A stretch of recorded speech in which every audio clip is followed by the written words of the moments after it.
नमस्कार, business plus टेलिभिजनको news bulletin business टुडेमा स्वागत छ। म संगीता कटुवाल। सुरुमा हेडलाइन्स।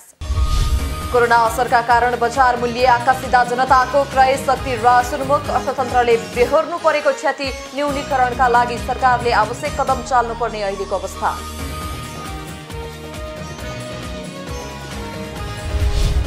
कोरोनाले सिर्जना गरेको चुनौती सामना गर्न सरकार प्रयासरत रहेको अर्थमन्त्री पौडेलको भनाई। वार्षिक 4 लाख युवालाई रोजगारी दिने एफएनसीसीआईको रणनीति।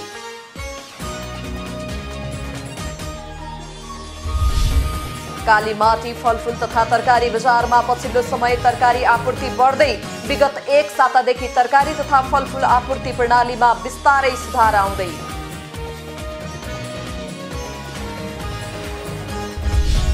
सहुलियतपूर्ण कर्जा शीर्षकमा लगानी बढ्दै। असोजसम्म सहुलियत कर्जा शीर्षकमा 72 अर्ब 46 करोड 77 लाख लगानी।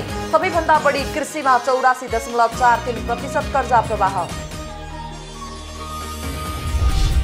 र सोमबार शेयर बजार परिसूचक नेप्सेमा दोहोरो अङ्कको वृद्धि। नेप्से 28.79 अङ्कले बढेर परिसूचक 1997.05 अङ्कमा 198 कम्पनीका 8 अर्ब 86 करोड बढीको कारोबार।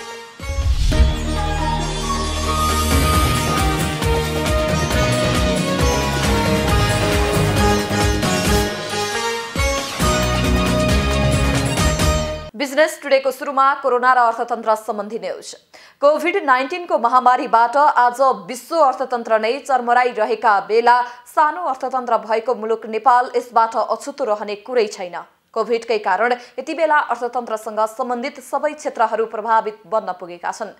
कृषि, उद्योग, पर्यटन, विकास आयोजना तथा व्यापार हरेक क्षेत्रमा कोभिडको असर देखिएको छ। अर्थतन्त्रका आधार स्तम्भमा परेको यो असरका कारण बजार मूल्य आकासेको छ भने जनताको क्रय शक्ति ह्रास उन्मुख रहेको छ। यस्तो अवस्थामा सरकारले अर्थतन्त्रको पुनरुत्थान गर्न भ्याए जति उपाय अवलम्बन गरेरै भए पनि कोरोनाको कारण अर्थतन्त्रले बेहोर्नु परेको क्षति न्यूनीकरणको लागि आवश्यक कदम चालिहाल्नुपर्ने अवस्था आइपुगेको छ। कोभिड पछिको लकडाउनको अवस्थामा मानिसहरूबीच बढेको दूरीलाई डिजिटल प्रविधिले जोड्दै अर्थतन्त्रका केही सीमित क्षेत्रमा वैकल्पिक उपायहरू पनि अवलम्बन नभएको होइन। डिजिटल प्रविधिका माध्यमबाट ई-कमर्स र डिजिटल भुक्तानीको प्रभाव बढ्नुलाई कोभिडले सुझाएको वैकल्पिक उपायको रूपमा बुझ्नु पर्ने हुन्छ। यद्यपि यसैमा सन्तुष्ट भइहाल्नुपर्ने अवस्था भने देखिएको छैन। प्रविधिको उपयोग केही सीमित सहरहरूमा त सम्भव होला, तर दूरदराजका ग्रामीण भेगका जनतामा भने यसको न्यूनीकरण गर्न पनि सरकारले अब ढिलाइ गर्नु हुँदैन। यो सँगै मुलुकको खस्केको अर्थतन्त्रलाई उकासेर आत्मनिर्भर बनाउनको लागि सरकारले अर्थतन्त्रका सबै क्षेत्रहरू कृषि, उद्योग, पर्यटन, जलविद्युत लगायतका क्षेत्रलाई चलायमान बनाउनै पर्दछ। साथै बढी भन्दा बढी जनतालाई प्रविधिसँग जोड्दै जानु पनि उत्तिकै आवश्यक देखिएको छ। अर्थमन्त्री विष्णुप्रसाद पौडेलले कोभिड-19 का कारण समस्यामा परेको मुलुकको अर्थतन्त्रलाई गति दिन लगानी अभिवृद्धि गर्दै उत्पादन बढाउने र रोजगारी सिर्जनामा सरकार प्रतिबद्ध भएर लागि परेको बताउनु भएको छ।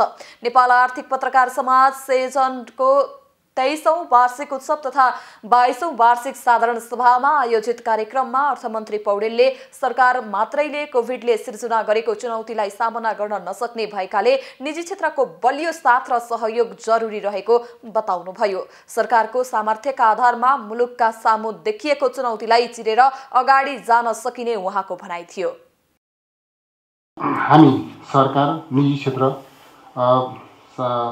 सार्वजनिक क्षेत्र सबैको घनिष्ठ सहकारीमा कोभिडले सृजना गरेका चुनौतीहरूलाई सामना गर्दै विशेष गरिकन लगानी वृद्धि, उत्पादन वृद्धि, रोजगारी सृजना जस्ता विषयहरूमा जसरी फोकस्ड हुनुपर्ने आवश्यकता छ त्यसतर्फ हामीहरू सहयात्रा गर्नेछौँ र हाम्रो नेपाली अर्थतन्त्रलाई यो जहाँनिर आइपुगेको छ यही ठाउँबाट चलायमान बनाउने, गतिशील बनाउने र यही ठाउँबाट उपस्थित चुनौतीलाई सामना गर्दै लगानी, उत्पादन र रोजगारी वृद्धिमा केन्द्रित भएर हाम्रो अर्थतन्त्रलाई सबल तुल्याउने त्यस दिशातर्फ हामीहरू अगाडि बढ्नेछौँ। कार्यक्रममा नेपाल उद्योग वाणिज्य महासंघका अध्यक्ष शेखर गोल्छाले कोरोनाले पारेको असरलाई चिरेर दिगो आर्थिक वृद्धिका लागि आफूहरूले विशेष रणनीति तयार पारेको र केही दिनभित्रै सार्वजनिक गर्ने जानकारी दिनुभयो। वार्षिक 4 लाख युवालाई रोजगारी प्रदान गर्न महासंघले उक्त रणनीतिमा विशेष जोड दिएको उल्लेख गर्दै साना तथा मझौला उद्योग कोभिड-19 का कारण सबैभन्दा बढी प्रभावमा परेको बताउनुभयो। कोरोनाले पारेको प्रभावलाई न्यून गर्दै विभिन्न क्षेत्रमा कर तथा भन्सार छुट र न्यून नीतिगत सुधार जरुरी रहेको उहाँले स्पष्ट पार्नुभयो। कोभिड-19 को प्रभाव कम गरी अर्थतन्त्रको पुनरुत्थान यसको लक्ष्य रहेको छ। बजेट र मौद्रिक नीतिले उद्यमी व्यवसायलाई केही माग सम्बोधन भए पनि धेरै जसो कार्यान्वयन हुन सकेको छैन। यहाँ नसमेटेका विषयहरू पनि धेरै छन्। त्यसैले कोभिड पुनरुत्थान विशेष कार्यक्रम आवश्यक छ। यसमा प्रत्यक्ष अनुदान, राजस्व छुट, सामा ब्याज भुक्तानीको अवस्था, श्रमिक व्यवस्थापनको लागि यो कुराहरू चाहिँ समेटिनुपर्छ। विभिन्न क्षेत्रमा आवश्यक राहत कार्यक्रम तिनको कार्यान्वयनबारे सरकारसँग सहकार्य गर्ने रणनीति पत्रको यो मुख्य अंश रहेको छ। नेपाल उद्योग परिसंघका अध्यक्ष सतेश मोरले निजी क्षेत्रसँग सहकार्य गरेर विश्वासको वातावरण बनाउन सरकारले विशेष पहल गरेको अवस्थामा कोरोना नेपालका लागि एउटा अवसर बन्न सक्ने बताउनुभयो। यस्तै नेपाल चेम्बर अफ कमर्सका वरिष्ठ उपाध्यक्ष राजेन्द्र मल्लले कोरोनाले अर्थतन्त्रमा पारेको प्रभावलाई न्यून गर्दै आर्थिक गतिविधिलाई बढावा दिनुपर्नेमा जोड दिनुभयो। वैदेशिक रोजगार कार्यालय तहसलले श्रम स्वीकृति लिएर मात्र गन्तव्य देशको टिकट काट्न आग्रह गरेको छ। आफूले टिकट काटिसकेको र आजै फ्लाइट छ भनेर टोकन अगाडि सार्ने गर्दा अरू कामहरू पछि धकेलिने भएकाले कार्यालयको कार्य सम्पादनमा प्रश्न उठ्ने भन्दै यसो नगर्न कार्यालयले आग्रह गरेको हो। यही कुरालाई मध्यनजर गर्दै कार्यालयले मङ्सिर 14 गते आइतबारबाट दैनिक 300 टोकन जारी गर्ने व्यवस्था गरेको छ। अब आज मेरो फ्लाइट छ भन्दै श्रम स्वीकृति लिन आउनेलाई कुनै पनि बहानामा टोकन अगाडि सार्ने काम बन्द गरिएको कार्यालयले जनाएको छ। श्रम स्वीकृति नलिई टिकट आदि व्यवस्था नगर्न र त्यसरी टिकट लिई श्रम स्वीकृति हुन नसकेमा आफू जवाफदेही नहुने पनि वैदेशिक रोजगार कार्यालय तहसलले जनाएको छ। बिजनेस टुडेमा पालो भएको छ ब्रेकको।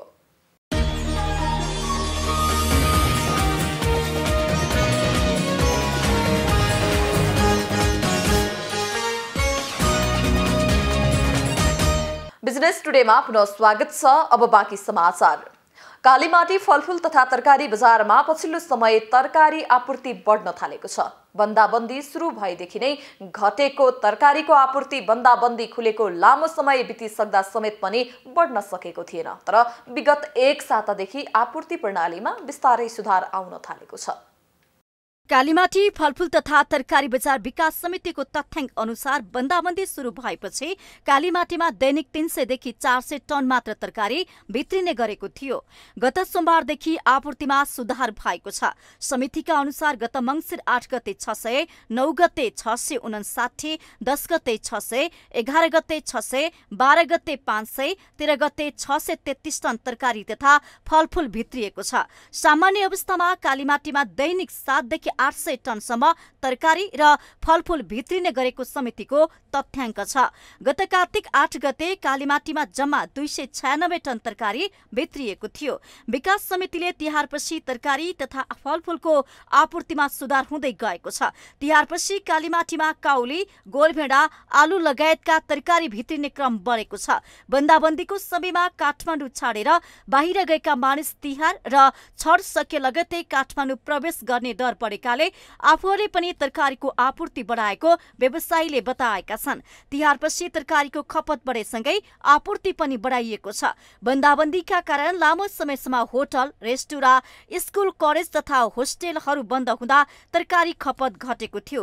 यद्यपि हाल यो अवस्थामा सुधार हुँदै गएको छ। भारतीय बजारमा आलुको मूल्य बढेपछि कार्तिक पहिलो सातादेखि नेपालमा पनि आलुको मूल्य उकालो लाग्न थालेको थियो। यद्यपि त्यसबेला व्यापारीले स्थानीय आलु बजारमा आउन थालेपछि मूल्य घट्ने बताएकोमा हाल नेपालको आन्तरिक आलु बजारमा आइसक्दा पनि मूल्य खासै घटेको छैन। कालीमाटी फलफूल तथा तरकारी बजार विकास समितिको तथ्याङ्क अनुसार यति बेला स्थानीय रातो आलुको थोक मूल्य प्रति किलो 88 रुपियाँ छ। यो मूल्य गत वर्षको यही अवधिको तुलनामा करिब 96% बढी हो। गत वर्षको यही अवधिमा रातो आलुको थोक मूल्य प्रति किलो 45 रुपियाँ थियो। यस्तै अहिले भारतीय रातो आलुको थोक मूल्य प्रति किलो 78 रुपियाँ छ। यो मूल्य गत वर्षको यही अवधिको तुलनामा 129% धेरै पनि हो। त्यति बेला भारतीय रातो आलुको थोक मूल्य प्रति किलो 34 रुपियाँ थियो। त्यसैगरी अहिले बजारमा सेतो आलुको थोक मूल्य प्रति किलो 72 रुपियाँ छ। यो मूल्य गत वर्षको यही अवधिको तुलनामा 75% धेरै पनि हो। गत वर्षको यही अवधिमा सेतो आलुको थोक मूल्य प्रति किलो 41 रुपियाँ थियो। नेपाल राष्ट्र बैंकले ब्याज अनुदानमा सहुलियत कर्जा दिन बाध्यकारी व्यवस्था गरेपछि बैंक तथा वित्तीय संस्थाबाट यस शीर्षकमा लगानी बढ्न थालेको छ। गत असोजसम्ममा बैंकहरूबाट सहुलियत कर्जा शीर्षकमा 72 अर्ब 46 करोड 77 लाख रुपैयाँ लगानी भएको छ। सबैभन्दा बढी कर्जा प्रवाह 84.43% कृषिमा छ।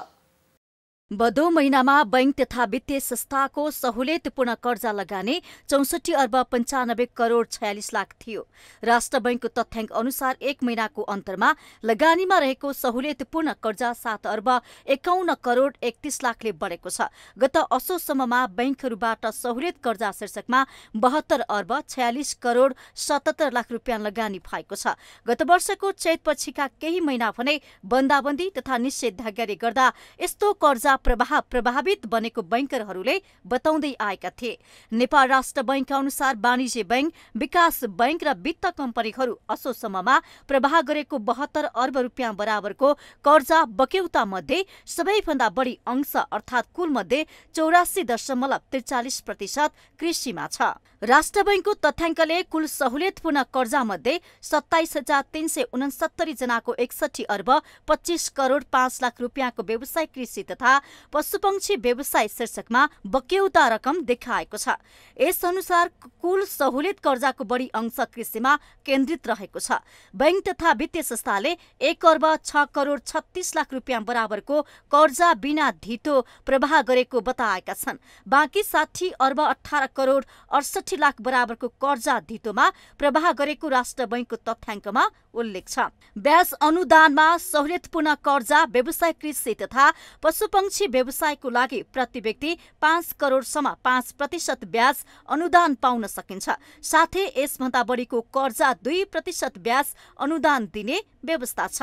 उक्त कार्यक्रम अन्तर्गत शिक्षित युवा स्वरोजगार कर्जा शीर्षकमा जम्मा 78 को संख्यामा 4 करोड 32 लाख रुपियाँ बराबरको ऋण बक्यौता रहेको तथ्याङ्कले देखाउँछ।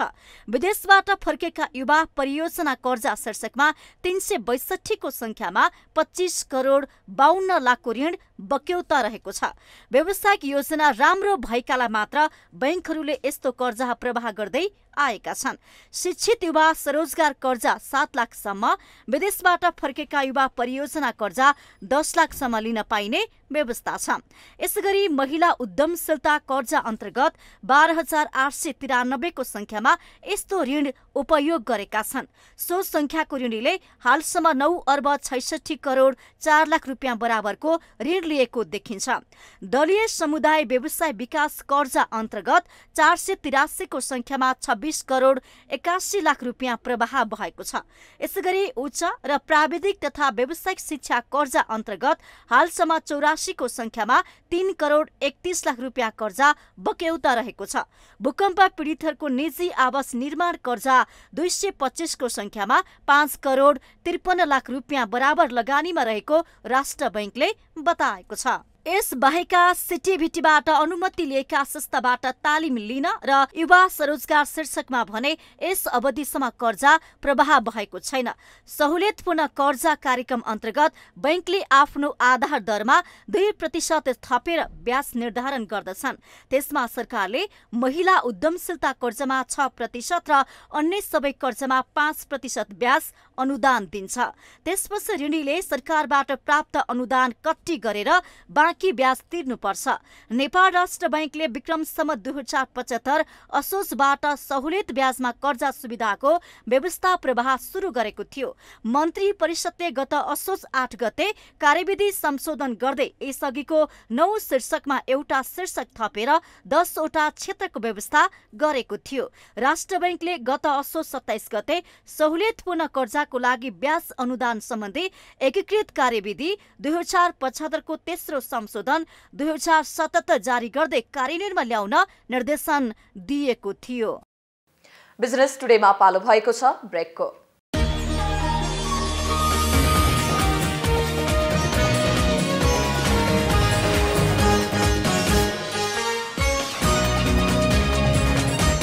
बिजनेस टुडेमा पुनः स्वागत छ। अब बाँकी समाचार। सोमबार शेयर बजार परिसूचक नेप्सेमा दोहोरो अङ्कको वृद्धि भएको छ। नेप्से 28.79 अङ्कले बढेर परिसूचक 1997.05 अङ्कमा पुगेको छ। 198 कम्पनीका 2 करोड 51 लाख किता शेयर 8 अर्ब 86 करोड 77 लाख 14,682 रुपैयाँमा खरिद बिक्री भयो। कारोबार भने आइतबारको तुलनामा 35 करोड 96 लाखले कम हो। क वर्गका सेन्सिटिभ इन्डेक्समा भने 1.63 अङ्कको वृद्धि भयो। सोमबार शेयर बजार नेप्सेमा दोहोरो अङ्कको वृद्धि भएको छ। नेप्से 28.79 अङ्कले बढेर परिसूचक 1997.05 अङ्कमा बन्द भएको छ। यस्तै क वर्गका कम्पनीहरूको कारोबार मापन गर्ने सेन्सिटिभ इन्डेक्स 1.63 अङ्क बढेर 385.56 बिन्दुमा पुगेको छ। 198 कम्पनीका 83,567 पटकको कारोबारमा 8 अर्ब 86 करोड 77 लाख 14,682 रुपैयाँ बराबरको 2 करोड 51 लाख 91 हजार किता शेयर खरिद बिक्री भएको छ। बढेको बजारमा 4 समूहको परिसूचक भने घटेका छन्। बाँकी 8 समूहको परिसूचक भने उकालो लागेका छन्। सोमबार विकास बैंक समूहको परिसूचक सर्वाधिक 2.08% घटेको छ भने म्युचुअल फण्ड समूहको परिसूचक 1.10% घटेको छ। बैंकिङ र वित्त समूहको परिसूचक भने 1% भन्दा थोरैले घटेको छ। जीवन बीमा समूहको परिसूचक सर्वाधिक 7.34% बढेको छ भने व्यापार समूहको परिसूचक 6.61% बढेको छ। सोमबार जलविद्युत समूहको परिसूचक पनि 5.93% बढेको छ भने निर्जीवन बीमा र अन्य समूहको परिसूचक 2% भन्दा धेरैले बढेको छ। बाँकी उत्पादन तथा प्रशोधन र लघुवित्त समूहको परिसूचक 1% भन्दा धेरैले बढेको छ। नेपाल लाइफ इन्सुरेन्सको सर्वाधिक 38 करोड 48 लाख 86 हजार 772 रुपैयाँ बराबरको कारोबार भएको छ। धितोपत्र बोर्डले लगानीकर्तालाई सुसूचित भई कारोबार सजगतापूर्वक लगानी गर्न आग्रह गरेको छ। बोर्डले मुलुकको अर्थतन्त्रको विकासमा पुँजी बजारको महत्त्वपूर्ण भूमिका रहने सन्दर्भमा बोर्डले पुँजी बजारको विकास र विस्तार गर्दै यसको सूक्ष्म रूपमा अनुगमन तथा सुपरिवेक्षण गरिएको विज्ञप्ति जारी गर्दै जनाएको छ।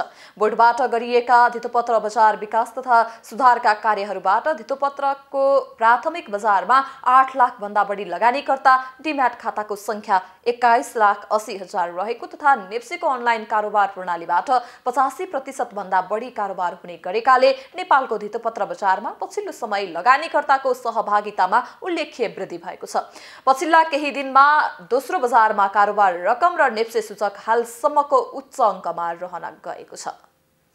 सोमबार सुन चाँदीको भाउ घटेको छ। छापावाला सुन तोलामा 700 रुपैयाँले घटेर 90,000 रुपैयाँमा झरेको नेपाल सुन चाँदी व्यवसायी महासंघले जनाएको छ। यस्तै चाँदी तोलामा 30 रुपैयाँ घटेर 1120 रुपैयाँ कायम भएको छ। तेजाबी सुन भने तोलाको 89,550 रुपैयाँ निर्धारण भएको छ। सोमबार अन्तर्राष्ट्रिय बजारमा नै सुनको भाउ घटेको छ। अन्तर्राष्ट्रिय बजारमा सुन प्रति आउन्स $1772 छ। सुनको भाउ अझै घटेर $1750 झर्न सक्ने आंकलन गरिएको छ। विश्वमा कोरोना विरुद्धको खोप बन्ने सम्भावना बढेपछि सुनको भाउ घट्न थालेको हो। विवाहको लगन सुरु भएसँगै सुनको भाउ घट्न थालेकाले कारोबार पनि बढेको छ।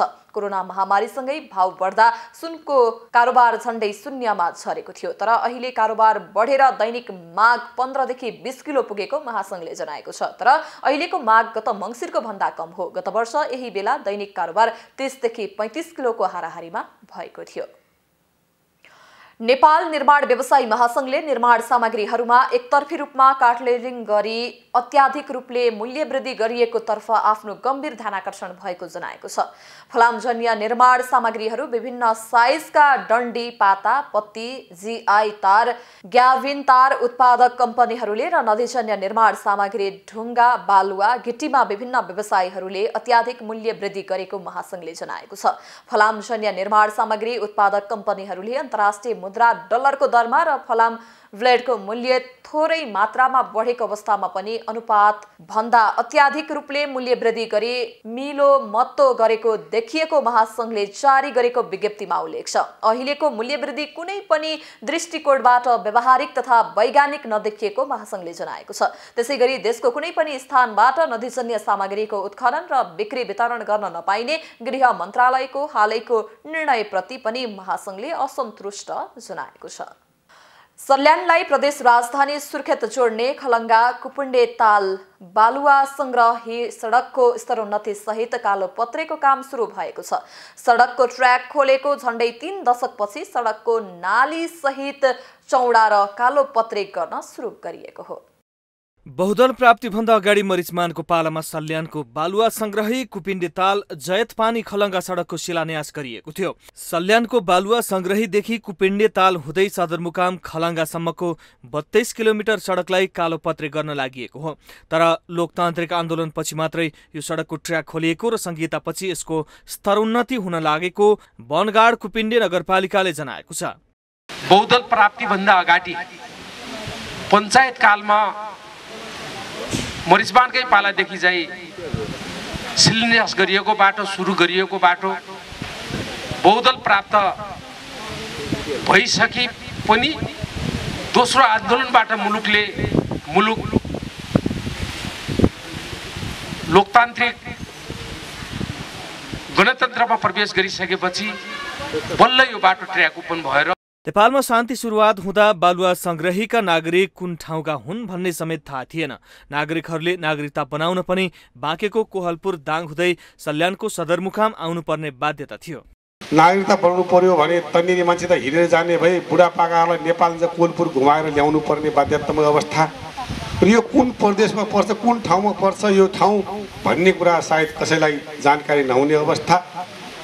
त्यसबाट हामी सर्वदलीय बैठक बसेर चलन थियो। त्यति बेला नेकपा माओवादी नेकपा एमाले लगायतका पार्टीहरूको बीचमा हाम्रो एउटै मात्रै सहमति भयो जिल्लामा कि यहाँ उत्पीडनमा रहेका जनता त्यो क्षेत्रका लागेका मान्छेलाई कुनै पनि हातमा सल्यान जिल्लासँग जोड्नु पर्दछ। सल्यान जिल्लासँग जोड्नको निम्ति सबभन्दा महत्त्वपूर्ण काम हामीले अहिले गर्नै पर्दछ। यो एकदम दृढ सङ्कल्प हामीले गर्यौँ। कर्णाली प्रदेश सरकारको प्राथमिकतामा यो सडक परेकोले र राजधानी सुर्खेत बनेकोले राजधानीसँग जिल्ला सदरमुकाम जोड्ने काम पहिलो प्राथमिकतामा रहेकोले यो सडकको विकास भएको हो। नेपाल सरकारको 100वटा पर्यटन गन्तव्य मध्येको सल्यानको कुपिण्डे ताल पनि परेकोले यो क्षेत्रमा विकासको सुरुवात भएको हो। हामीले चाहिँ पहिलो प्राथमिकताको रूपमा प्रदेश राजधानीबाट जिल्ला सदरमुकाम जोड्ने सडकलाई राख्यौँ। त्यस्ता सडक 2वटा थिए। एउटा चाहिँ बालुवा संग्रहीबाट कुपिण्डे ताल हुँदै खलङ्गा जोड्ने सल्यान सदरमुकाम जोड्ने, अर्को भनेको चाहिँ सल्ली बजारबाट चौरजारी हुँदै रुकुम मुसिकोट पुग्ने। बजेट वक्तव्यमै चाहिँ बोलिएका सडक हुने 2वटा। यसमध्ये पनि यो बालुवा संग्रही खलङ्गा सडकले चाहिँ उछिनेको छ। सडक सञ्चालनमा आइसके यहाँका नागरिकहरू अहिले 2 घण्टामा नै सल्यान सदरमुकाम पुग्ने गर्दछन्। यो सडक 1 वर्षभित्र कालोपत्रे गरिसक्ने बताइएको छ। निर्माण कम्पनी गालवा धुरीखेल जेवीले 18,38,36,998 मा कामको जिम्मेवारी लिएको छ। सुर्खेत सहकर्मी विवश कुमार सेजुवाल र क्यामेरामा महेश रोकाएको रिपोर्ट। बुलेटिनको अन्त्यमा अहिलेसम्मका हेडलाइन्स। कोरोना असरका कारण बजार मूल्य आकाशिँदा जनताको क्रय शक्ति ह्रासोन्मुख, अर्थतन्त्रले बेहोर्नु परेको क्षति न्यूनीकरणका लागि सरकारले आवश्यक कदम चाल्नुपर्ने अहिलेको अवस्था।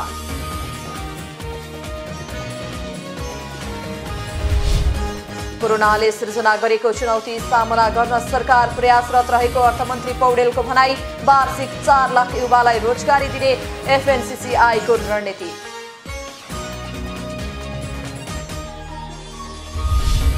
कालीमाटी फलफूल तथा तरकारी बजारमा पछिल्लो समय तरकारी आपूर्ति बढ्दै। विगत 1 सातादेखि तरकारी तथा फलफूल आपूर्ति प्रणालीमा बिस्तारै सुधार आउँदै।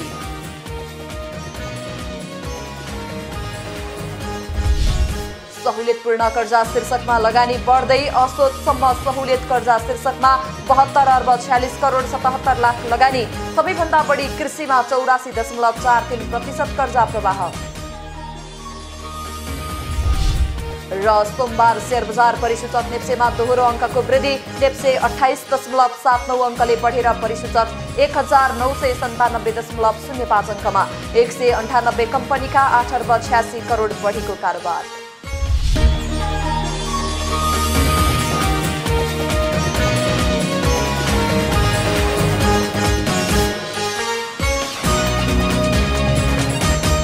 बिजनेस टुडे अहिलेलाई यति नै। हेर्दै रहनुहोला business plus television. Business plus, business first. नमस्ते।